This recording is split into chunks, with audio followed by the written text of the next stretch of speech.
Hahns Peak is originally a mining camp. Like many of Colorado's mountain towns, Hahns Peak Village grew from dreams of great wealth. In the early 1860s, a German immigrant named Joseph Hahn came and found gold on Willow Creek. Hahns Peak Village became the first settlement in what is now Routt County. The first mining district was here, the first post office, and the town grew from that into the county seat. Prosperity followed. This had a fairly good gold mining here for about 20 or 30 years. It's the oldest structure still standing. Relics of the early days of Hahns Peak have been preserved by the Hahns Peak Historic Society. It's good to see that we can save some of them so that they don't just deteriorate and people can actually go enjoy them. The Wither Cabin, the old schoolhouse, and Pole Barn make up most of the oldest buildings in Hahns Peak. But there's one more, one that sits high atop the village's namesake mountain.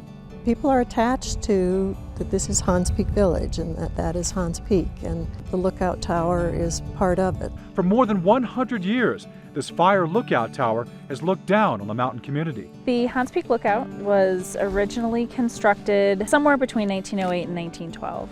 It's part of a network of fire lookouts that would allow rangers to identify in a very precise way the location of any wildfires so that they could respond. Building on top of this remote site proved challenging. They built it with a pack string. Like, these guys lugged up concrete and used local rock and poor horses to bring all the materials up there. The rustic building got a makeover in the 1930s, adding a roof over the upper platform. During World War II, the lookout towers took on additional importance: national security. The people who were manning the fire lookout also were keeping an eye out for aerial incursions. While no enemy planes were ever sighted over Colorado skies, the wild blue yonder would ultimately doom the network of fire towers. There was more of a reliance on using airplanes to identify forest fires rather than manning the fire lookouts. 60 years unused, atop a 10,000-foot peak. Not exactly ideal conditions. So a combination of weathering and lightning have really deteriorated the structure. Most recently, we found evidence that people were setting fires on the inside. These fires sparked a renewed interest in stabilizing the tower. Last summer, volunteers from Historic Corps shored up the building. Jim Hicks was among them. It was pretty unstable.